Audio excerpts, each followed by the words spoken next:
আসসালামু আলাইকুম প্রিয় দর্শক, আমি আজকে বানাবো দুর্দান্ত স্বাদের একটা রেসিপি, খুবই মজার রেসিপি। আজকে রেসিপিটা হলো পাবদা মাছের রেসিপি। আজকে আমি পাবদা মাছ ভুনা করছি। পাবদা মাছটা খাইতে খুব মজা, কাটতে খুব সহজ, রান্না করতেও সহজ।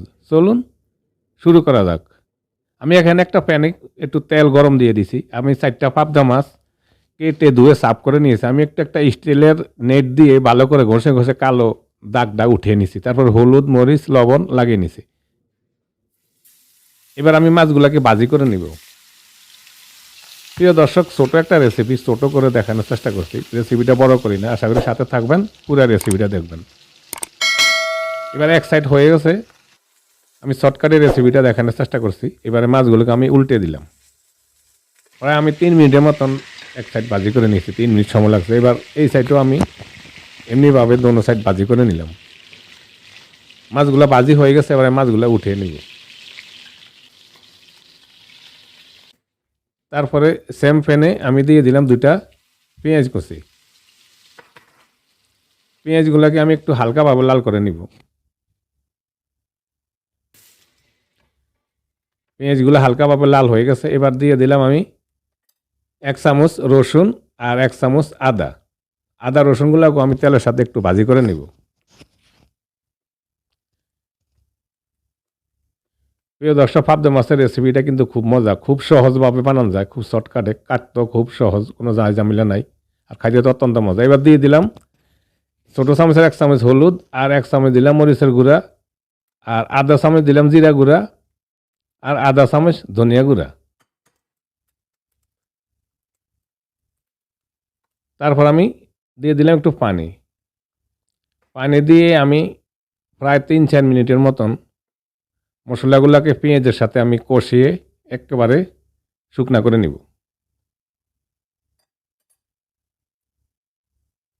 মশলা কষানো হয়ে গেছে দেখুন। এবার আমি দিয়ে দিলাম একটা টমেটো। টমেটোটা আমি গলিয়ে নিব মশলার সাথে। টমেটোটা গলিয়ে নিলে মাছের কালারটা একটু সুন্দর হইব, আর একটু খাট্টা খাট্টা, মানে টেস্ট খাইতে একটা ভালো লাগবো। তাই আমি টমেটোটা একটু গলিয়ে নিলাম মশলার সাথে। তারপরে আবার আমি দিয়ে দিলাম একটু পানি। পানি দেওয়ার পরে দিয়ে দিলাম পরিমাণ মতন একটু লবণ। তারপরে পানিগুলো আমি বলক আসা পর্যন্ত অপেক্ষা করব। পানি বলক হয়ে আইসা গেছে দেখুন। এবার আমি দিয়ে দিলাম ভাজি করা মাছগুলো দিয়ে দিব।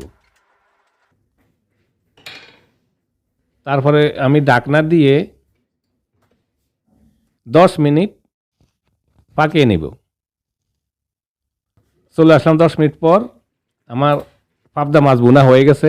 আমি প্রথমে 5 মিনিট একটু হাই হিটে রাখছি, তারপর আবার 5 মিনিট একটু মিডিয়াম হিটে প্রায় 10 মিনিট পাকিয়ে নিয়েছি। এবার দিয়ে দিলাম আমি কিছুটা ধনিয়া পাতা।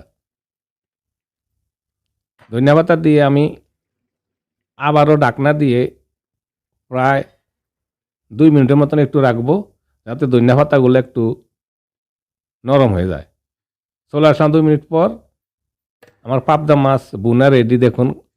টমেটো দেওয়াতে কালারটা একটু সুন্দর লাগে, আর পাবদা মাছটা খাইতে তো দুর্দান্ত স্বাদের, অত্যন্ত মজা। গরম গরম ভাতের সাথে খাইতে পারেন।